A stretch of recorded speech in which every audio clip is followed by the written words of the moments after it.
plano dele na casa de Judá, manda seu filho vir, seu filho larga a mão da sua glória, vem, se faz um com a humanidade, com os homens, se faz um com Israel, e esse Israel é o Israel de Deus, judeus e gentios, ele se faz um com eles.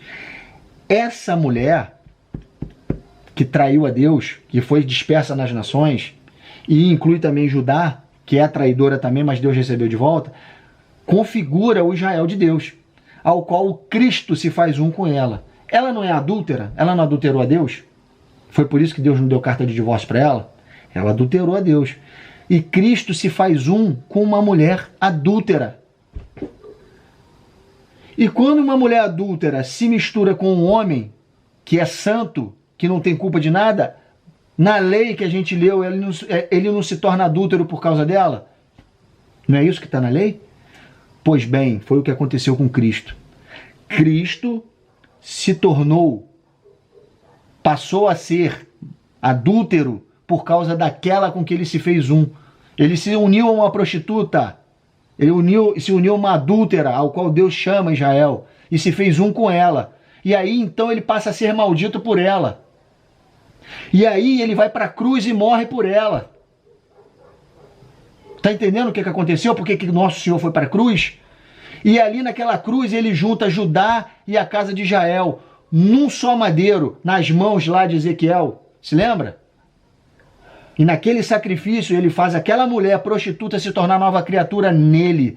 E agora ela, como nova criatura, pode contrair novas núpcias. É tremendo, né? Olha só, ele se faz adúltero nesse sentido.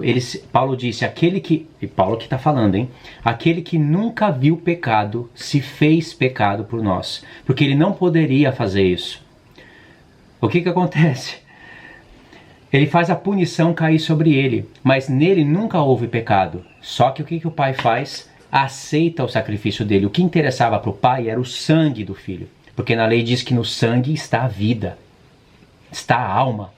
Então, como o sangue do filho era puro diante do Senhor, mas mesmo assim, na carne, no corpo, que ele se uniu com seu povo, representava a igreja, então ele se tornou pecador, maldito, ele fez o que não poderia fazer e por isso recebeu a punição no lugar da esposa. Então, quando Paulo diz, em Gálatas, ele citou ainda o texto de Deuteronômio, todo aquele que for pendurado no madeiro será o maldito do Senhor, é o maldito de Deus. Paulo disse, ele se fez maldito por nós, para que nós nos tornássemos benditos nele.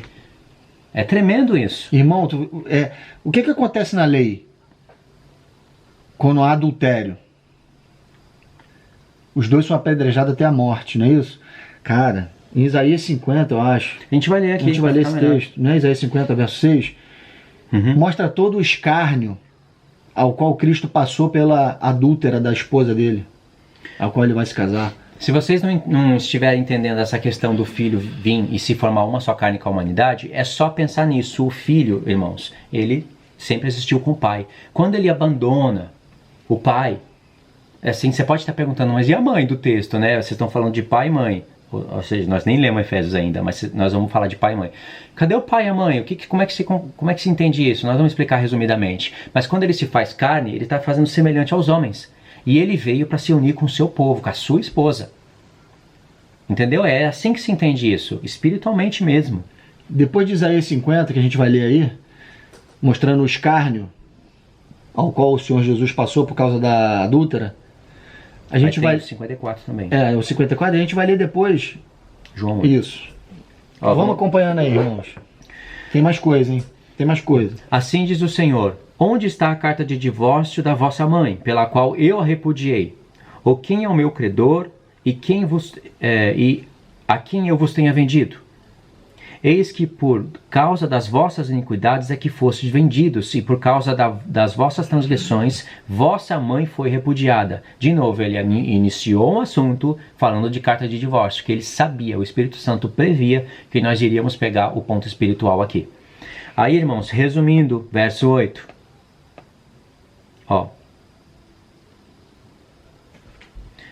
Verso 8 até o 13? Não, é do 1 ao 8. Desculpa, irmãos, vou continuar lendo. É do 1 ao 8. Tu para onde? No 1. Vai lá.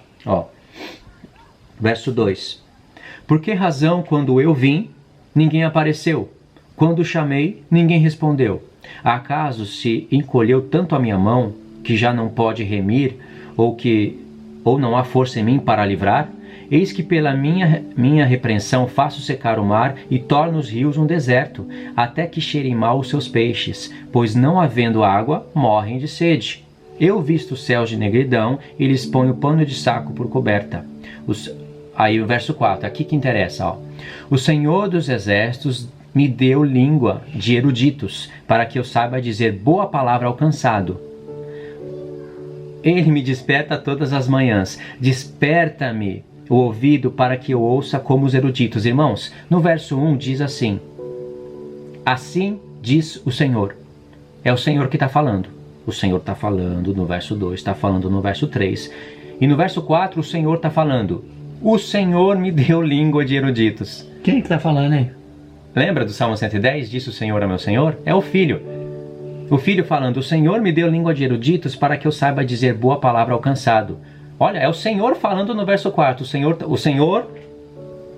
O YHWH está falando: o Senhor me deu.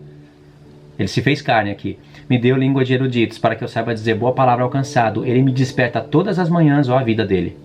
Desperta meu ouvido para que eu ouça como os eruditos. O Senhor me abriu os ouvidos. Eu não fui rebelde e não retraí. Ofereci as costas aos que me feriam a face, aos que me arrancavam os cabelos. Não escondi o rosto aos que me afrontavam e me cuspiam. Verso 7. Porque o Senhor Deus me ajudou, pelo que não me senti envergonhado. Por isso, fiz o meu rosto como um seixo e sei que não serei envergonhado. Até aqui. Quem era esse, irmãos, que sofreu isso aí? Era ele. O nosso Senhor Jesus Cristo, aquele que se fez um conosco para assumir no lugar da adúltera toda a maldição daquele madeiro lá. Eu acho isso tremendo quando você vê como Deus lida com o casamento, irmãos. Quando você entender essa frase, irmão, você vai ver por que Deus fez isso com Jesus Cristo. Ele arrancou a gente do braço da morte, irmão. A adúltera estava morta pelos seus pecados e delitos. Sabe qual era o fim da adúltera? Pedra, até a morte.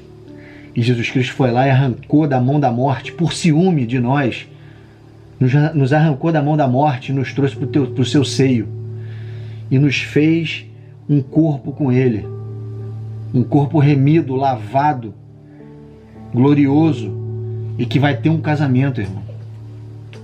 Tremendo isso, né? É demais, sabe? Fica pequeno demais, essas picuinhas, essas coisas práticas da nossa vida em relação ao casamento, quando a gente vê o amor de Deus através de Cristo. Um homem tem que ser assim com sua mulher. É assim que Deus vê o casamento. É assim que Deus espera do cabeça do lar. Por isso que ele fala, o cabeça da mulher, o homem é o cabeça, é submisso ao homem.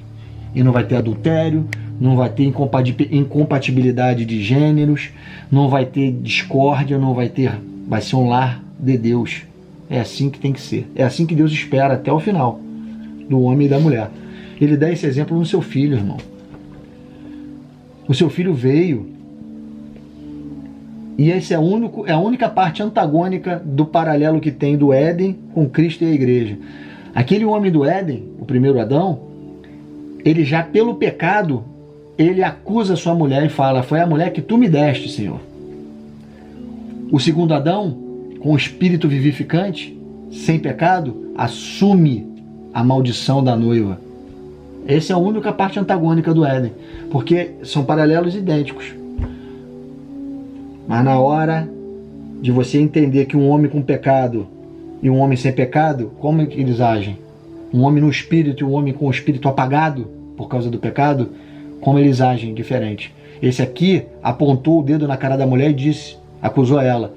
O Senhor Jesus se fez maldito pela mulher porque já amava ela antes da fundação do mundo. Tremendo, né? É muito lindo isso, irmãos. Irmãos, o Evangelho de João, agora é lindo também. Ele é muito assustador, porque ele é o evangelho mais simples e ele é o mais profundo. Quando você vai indicar a leitura do Novo Testamento para um iniciante em Cristo, você indica João. Fala do amor com simplicidade e tudo mais, mas ele é o mais profundo. É assim as palavras de Jesus. Ele fala coisas profundas através de simples palavras e fala coisas simples e profundas ao mesmo tempo. É tremendo. Olha só o evento de João 8. Lembra de Jesus, a mulher adúltera e os acusadores? É um cenário literal, mas o próprio Senhor vai criar um cenário espiritual e como a gente ia ficar maravilhado. Olha o que Jesus tira dessa história. Olha como é que Jesus é. Vai ser necessário ler... É bom ler, o João capítulo 8 inteiro, 11 versos. Presta atenção na leitura. Aí entra a parte espiritual. Ó. Jesus, entretanto, foi para o Monte das Oliveiras. De madrugada, voltou novamente para o templo, e todo o povo ia ter com ele. E assentando, os ensinava. Os escribas e fariseus trouxeram à sua presença uma mulher surpreendida em adultério. E fazendo-a ficar de pé no meio de todos, disseram a Jesus: Mestre, essa mulher foi apanhada em flagrante adultério. E na lei nos mandou Moisés que tais mulheres sejam apedrejadas. Tu, pois, o que dizes? Querendo pegar ele, né? Isso diziam eles, tentando para terem com que acusar. Mas Jesus, inclinando-se, escrevia na terra com o dedo. Como insistiam na pergunta, Jesus se levantou e lhes disse: Aquele que dentre vós estiver sem pecado, seja o primeiro que atire a pedra. E tornando a inclinar-se, continuava a escrever no chão. Mas ouvindo eles esta resposta, e acusados pela própria consciência, foram e se retiraram um por um, a começar pelos mais velhos até os últimos, ficando só Jesus e a mulher no meio onde estava. Erguendo-se Jesus, não vendo a ninguém mais além da mulher, perguntou-lhe: Mulher, onde estão os teus acusadores? Ninguém te condenou? Respondeu ela: Ninguém, Senhor. Então disse Jesus: Nem eu tampouco te condeno. Vai e não peques mais. Você quer explicar essa parte? Vamos lá. Vamos tentar a gente, pela fé e pela mente, fazer parte daquele contexto ali. Você imagina, Jesus ele estava sentado ali ensinando. Tem a lei tem os acusadores, a lei de Moisés, o Senhor e uma mulher adúltera. Isso. Não bate com o nosso contexto, não? Aí tá lá o Senhor, o mestre, sentado, com toda a sua humildade, ensinando, escrevendo ali na terra, passando a mensagem para os seus apóstolos, para os seus discípulos. Aí os fariseus chegam na rodinha e já trazem a mulher. Aí a mulher botam ela no meio da roda e fazem a pergunta: Senhor, aqui ó, foi pega em adultério. Pela lei de Moisés, a gente tem que apedrejar até a morte. O que você diz disso? Aí Jesus vai, levanta, abaixa de novo e começa a escrever na terra. Irmão, o que diz a lei de Moisés? Quando for pego em adultério, quem adulterou e a pessoa que praticou o adultério junto, ambos, o homem e a mulher, eles têm que ser colocados em praça pública com 2 ou 3 testemunhas e ser apedrejado. Não é isso que diz a lei? Pois bem, cadê o homem nessa história? Onde estava o homem? Você se lembra do texto de Malaquias que a gente leu? Malaquias 2, lá no 16, que Deus abominava o divórcio, que no contexto disso é entre os sacerdotes, que os sacerdotes estavam sendo parciais, e era isso que Deus estava abominando no divórcio, no repúdio, que eles estavam repudiando por qualquer razão. Eles estavam abandonando as suas mulheres, traíam as suas mulheres e ainda mesmo assim repudiavam elas. E os sacerdotes estavam sendo parciais a isso, porque a carta de divórcio saía da parte religiosa dos fariseus. O homem levava, os fariseus julgavam lá e davam um documento. Eles estavam sendo parciais. Nessa ocasião, a mulher que foi pega em adultério, cadê o homem? Olha a parcialidade dos fariseus. Olha a parcialidade deles. Tinha que estar na frente de Jesus o homem e a mulher. Por que só estava a mulher? Uma situação suja, mas como o Senhor é tão sábio, o Pai é tão sábio, O filho também, ele já entendeu aquilo, ele ia se colocar naquele lugar, porque aquela mulher, com certeza, fala da gente. Fala da igreja. Fala da igreja. Tu viu que ele comprou a briga da mulher? Ele escreveu no chão, e ontem na célula eu falei, sabe o que deve ter escrito no chão? Cadê o adúltero? Aí os caras já devem ter lido aquilo ali, porque é um mistério o que ele escreveu no chão ali, né? E depois ele continuou escrevendo. Eu acho que é um mistério, né? É um Parece mistério. que tem em Jeremias isso. É. Bom, mas tudo bem, a gente fala isso outra A gente vez. fala outra vez. Mas assim, ele continuou a escrever algumas coisas ali. As pessoas começaram a ler, se constrangeram, e os velhos, ele falou, então quem não tiver pecado aqui, atira a primeira pedra nela. E aí ele vai, as pessoas começam a sair, e ele falou, cadê os homens que te condenam? Quem sou eu para te condenar? Vai e não peques mais. Cristo e a igreja, irmãos, ali. Uma tipologia, um recado. Sabe quando Deus vai caminhando pela história da Bíblia e vai deixando o rastro do plano dele nas entrelinhas? Isso é mais um. Ali era o homem se fazendo maldito pelaquela mulher, porque Jesus Cristo correu um grande risco de tomar um monte de pedrada junto com ela ali naquela ocasião. Só que ele foi tão sábio. Ela jamais entendeu isso, irmãos. Isso era a mensagem. Deus usou a vida dela para que a gente entendesse. Ela estava lá na cruz com ele. Eu acho que era ela, né? Era ela, né? Era ela, eu acho que era ela estava lá com ele. É assim, irmãos, o nosso Senhor Jesus Cristo, ele é tremendo demais. Aí o que fala em Isaías 50, quando ele fala, olha, eu dei a minha face, puxaram os meus cabelos, feriram as minhas costas, cuspiram em mim. É o Senhor falando aqui em Isaías 50, era por causa da mulher adúltera. Entendeu, irmãos? Aí a gente pode ler aqui um texto, partir para Efésios 5. Vamos lá em Efésios 5. Efésios 5. E a gente já está terminando. Depois Sim. que a gente acabar com essa parte espiritual, a gente vai voltar para uma resenha aqui, rapidamente. Eu vou dar alguns pareceres. Posso contar também um pouco da minha história a respeito do meu casamento. Tá quanto aqui? Ali tem... 1 hora? Não, tem 100 minutos. Tem 1 hora e 40 de live. Tá pesado, né? Não sei. Tá chato aí, irmãos? Aí, escreve aí pra gente aí. Tá sacal, não? Pelo que eu tô vendo, não parece não. Tem 440 pessoas assistindo, 439. Vamos lá. Ó, Efésios 5, a partir do verso 25, irmãos. Isso é só um acréscimo, mas é um acréscimo profundo. Diz assim, ó. Maridos, amai vossa mulher, como também Cristo amou a igreja e a si mesmo se entregou por ela, para que a santificasse, tendo-a purificado por meio da lavagem de água pela palavra, para apresentar a si mesmo igreja gloriosa, sem mácula, nem ruga, nem coisa semelhante, porém santa e sem defeito. Assim também os maridos devem amar a sua mulher como a seu próprio corpo. Quem ama a esposa, ama-se a si mesmo. Porque ninguém jamais odiou a sua própria carne. Antes, alimenta e a sustenta, olha só, como Cristo faz a igreja, própria carne. Tá vendo? Porque somos membros do seu corpo. Aí aqui vem a parte espiritual. Eis um motivo. Eis porque o homem deixará o seu pai e a sua mãe, se unirá à sua mulher e se tornarão ambos uma só carne. Grande é esse mistério. E eu me refiro a Cristo e à igreja. O que ele se referiu a Cristo e à igreja? O grande mistério. Aqui acho que é a única vez que ele fala uma coisa e diz que é um grande mistério. Tem mistério da fé, tem o mistério das duas casas de Israel, mas aqui ele fala o grande mistério.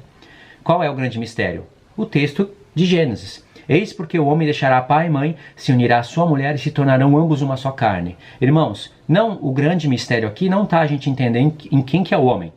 Ele já falou, não é Adão, não é Eva, porque eu não me refiro a eles. Foi construído neles, mas não me refiro a eles, eu me refiro à igreja. O homem é Cristo, a mulher é a igreja. E o pai e a mãe? Irmãos, o pai e a mãe, eu já fiz vídeo assim falando, o Pedro tem um vídeo, a gente vai deixar o link para vocês, falando sobre isso com mais detalhe do que está no meu vídeo. Mas eu aprendi com ele. O pai e a mãe é Deus, irmãos. Deus. É tremendo isso. O hebraico confirma, o próprio texto no português confirma, o pai, a gente conhece Deus como nosso pai, mas Deus é Elohim no plural. E pai é no singular, Abba. E espírito é Ruach, no singular feminino.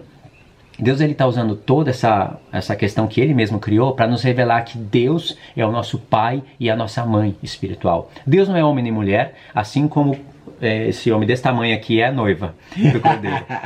Entende como se interpreta? É uma metáfora, irmão. É uma metáfora. Ou seja, quando o filho fala, pai, eis-me aqui, envia-me a mim, ele deixa a sua glória com o pai. E ele se faz homem, irmãos, para se unir com quem? Com a mulher de João 8, por exemplo. Conosco. E aí a igreja é representada no seu corpo. Ele toma os nossos pecados para si. Aquele que nunca viu pecado se fez pecado por nós. Você viu o que o Hered escreveu ali? Não. Do Gel? O Pedro é a noiva maromba. Você tá atrapalhando aqui o seu carnal. Tá atrapalhando a espiritualidade aqui, ó. Ó, tão engraçado esse aí cara. o filho, ele se torna uma só carne, irmãos. Isso é bonito. Não era pra você estar chorando agora, não era pra você estar rindo, não.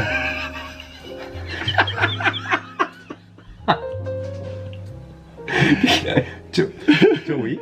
Incrível Hulk e o John Wick brasileiro. Irmãos, Cristo se torna uma só carne. E Paulo fala, isso é um grande mistério. Porque isso explica o porquê Deus não criou Eva do pó da terra com Adão e não soprou nos dois o Espírito. Lembra de Malaquias? O Senhor não fez um, mesmo que havendo nele mais Espírito, não faltava Espírito para ele. E por que ele fez um? Porque ele buscaria a descendência que prometera. Isso é lindo, irmão. Ele buscaria Cristo no meio desse povo, irmãos. Então, como Deus tirou Eva da carne de Adão e disse, agora serão ambos uma só carne, quando o Filho viesse, ele se faria uma só carne com a igreja. Os nossos pecados seriam passados para o corpo dele e na cruz. Ou seja, lembra de Isaías 50? Ferir a face, arrancar os cabelos, ser açoitado, tudo isso era para ser a gente. Era por causa dos nossos pecados que ele estava sendo afligido. Amém. E aí ele pagou o preço, o sangue purificou. O sangue da coroa de espinho, o sangue que das chibatadas que ele tomou. Purificou o santuário, irmãos. Lembra que o escritor de Hebreus fala que ele veio e por meio de um santuário superior fez um sacrifício agradável a Deus. E aí ele matou todo o velho homem, morreu com ele. É daí que Paulo tira os textos. Nós fomos crucificados, fomos crucificados com ele. Em Efésios 2 ele fala, ele nos ressuscitou juntamente com Cristo. Para ressuscitar juntamente com ele, tem que morrer juntamente com ele. E para morrer juntamente com ele, tem que estar lá na carne dele, representado. Aí está o mistério da fé. Quando você nem existia, ele já pensava em você, pensava em mim. Pensava que nós iríamos entender isso e pregar isso. Ensinar isso para edificar a vida dos irmãos. Aí ele enterrou todo o velho homem e o pai falou, aceita o sacrifício do meu filho. Ressuscita o corpo de Cristo, ele sendo cabeça, e coloca nos lugares celestiais. Irmãos, lindo quando Paulo falou isso, ele falou, grande mistério. Isso é um grande mistério. Eu me refiro a respeito de Cristo à igreja, vocês vão entender. É lindo, né, irmãos? Muito lindo. Agora termina com Romanos 7. Agora você vai ver que vergonhoso. É o que falam por aí. Que vergonhoso é a leitura de Romanos 7 na boca desses irmãos. Que vergonha. Depois de tudo isso que a gente falou, irmãos, essa espiritualidade toda, que vocês estão sendo testemunha aqui, lê Romanos 7 de novo. Que vergonha. A distorção da palavra que esses homens fazem com Romanos 7, depois disso tudo que a gente falou, é vergonhoso. Mas não acerta nem no literal. Corrompe o literal e o espiritual é totalmente bloqueado. Porque sabe, irmãos, o que o apóstolo... Você vai ler e explicar, tá? Aí a gente finaliza. O que o apóstolo Paulo escreveu em Romanos 7, irmãos, existe um porquê dele estar escrevendo aquilo em Romanos 7. Ele estava trabalhando na transição das alianças. Lembra? Romanos, obras da lei, obras da fé, graça. Sabe, as pessoas... Ele estava protegendo a igreja do judaísmo, igual estava acontecendo em Gálatas. Gálatas, a igreja foi atacada. Em Romanos, ele já conseguiu proteger a igreja. Ele fala que estava pronto a anunciar o evangelho de Cristo, logo no primeiro capítulo. Então ele tem que explicar a transição das alianças, no capítulo 7. Por isso que ele fala, eu vou falar o que eu vou falar para vocês, eu falo aos que sabem a lei, aos que sabem todo o processo do casamento, da antiga aliança, da nova, aí vai. Vamos lá. Olha que lindo agora, Romanos 7. Vamos ver. Pera aí, antes de você ler, deixa eu parar aqui já e pôr para gravar. Ó, irmão, vamos fazer submissões, tá? A gente não vai conseguir ler todas as textos. Eu vi um irmão escrevendo aí várias vezes, em letras garrafais, a respeito da mulher dele, que abandonou ele. É assim, eu vou... Esse vídeo vai estar gravado. Vocês vão poder assistir de novo e nós vamos continuar trabalhando nesse assunto. Em mensagens mais curtas. Vocês vão conseguir resolver o seu próprio caso com a ajuda do Espírito Santo e da Palavra de Deus. Vocês vão conseguir resolver. O gabarito é Jesus, irmão. Homem quer ser marido, o gabarito é Jesus. Tá? É assim que a gente tem que tratar a mulher, como Cristo trata a igreja. Vamos lá, ou então não casa. Vamos lá. Romanos 7, 1. Porventura, ignorais, irmãos, pois falam os que conhecem a lei. Que lei? Lei de Moisés? Não, a lei de Deus. Aqueles que conhecem a lei de Deus, a lei espiritual todinha que a gente contou aqui agora para vocês, Cristo, igreja, ele se fazendo maldito pela adúltera, se tornando um com ela, isso. O adultério dele passando, o adultério da prostituta, da mulher passando para ele, ele morrendo por ela. Essa coisa toda são os que conhecem a lei. Vamos lá, esses que conhecem a lei de Deus, que envolve o paralelo que Deus faz com o casamento entre ele e a raça humana e o casamento entre homem e mulher.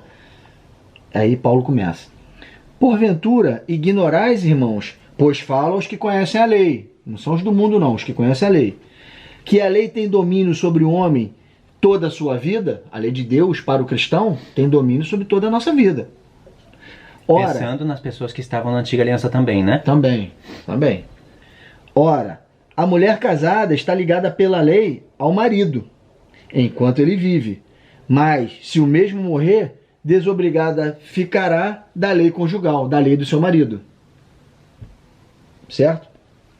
De sorte que será considerada adúltera se vivendo ainda o marido unir-se com outro homem. Porém, se morrer o marido, estará livre da lei, e não será adúltera se contrair novas núpcias. Assim, meus irmãos, também vós morrestes relativamente à lei, por meio do corpo de Cristo, para pertencerdes a outro, a saber, aquele que ressuscitou dentre os mortos, a fim de que frutifiquemos para Deus. Tá aí, até aí. Até aí. Porque senão o caso vai ficar mais complicado aqui, que ele vai aplicar, o apóstolo Paulo vai aplicar um monte de questões de pecado. Mas você viu que ele está falando aqui? Assim as pessoas estavam mortas para a lei. Ele estava falando, a mulher é aqui, a lei, a mulher que estava casada na antiga aliança. Sabe? Aí chegou o tempo do filho, veio a nova aliança. Ele está falando assim que enquanto o marido vive, se a mulher for de outro marido, ela é achada adúltera. Assim aconteceu com Israel. Quantas vezes Israel foi chamada de adúltera? Só que quando o filho veio, sabe, o pai estava pensando no tempo lá deles e no nosso tempo também. O apóstolo Paulo está explicando isso em tempo de transição de alianças. E ele quer mostrar para as pessoas que eles estavam livres da lei da antiga aliança. Não livre dos 10 mandamentos, livre da lei da antiga aliança. Não precisava mais ir para as festas nas datas determinadas, principalmente os gentios. Os judeus teriam que viver como judeus. Não poderia abandonar a circuncisão. Os gentios não precisavam se circuncidar para entrar em aliança com Deus. Essa era a questão toda de Romanos e de Gálatas. Aí ele fala, vocês, irmãos, estão livres. Ele está falando principalmente aqui para a casa de Israel. Vocês estão livres da lei. Pelo corpo de Cristo, vocês morreram com ele. E agora ele coloca vocês em uma nova aliança para pertencerem a um outro marido. Quem? Aquele mesmo que morreu. Ele fez aliança com os discípulos. Lembra na Santa Ceia? Falou, esse é o cálice da nova aliança. Meu corpo que é partido por meio de vós. Deixou a aliança ali preparada, morreu e fez tudo o que tinha que fazer. Para quando ele ressuscitasse, começasse agora o tempo de ressurreição da igreja. Né? A ressurreição, aquela parte do Espírito que é iluminada. Como Paulo fala em Colossenses, se já ressuscitaste com Cristo, pensai nas coisas que são do alto e não nas que são da terra. Entendeu o que ele está falando aqui? Ele está falando isso para trazer na mente dos irmãos a libertação das coisas da antiga aliança. Judeus teriam que viver como judeus, porque os judeus não poderiam abandonar tudo, eles teriam que dar testemunho para os seus familiares, para poderem pregar a Cristo. O próprio Paulo ia para as festas, se esforçava para estar no dia de Pentecostes em Jerusalém, se colocava debaixo de sacrifício pelos pecados, mas para ele poder pregar, porque ele era judeu, mas ele teria que conscientizar os irmãos do que aquilo que eles estavam fazendo representava a Cristo. Por isso que um judeu não poderia abandonar a circuncisão E o gentio não precisaria fazer a circuncisão para entrar na aliança. E aqui ele está trazendo a libertação na mente das pessoas. Tá vendo? O tom espiritual que tem esse negócio aqui é lindo. E o literal? O literal ele não anulou. Porque em 1 Coríntios 7, ele fala as mesmas palavras, só que não aplica ao espiritual. Ele está tratando de um determinado ponto em 1 Coríntios 7 e ele não pode estar contradizendo o que Jesus disse em Mateus 19.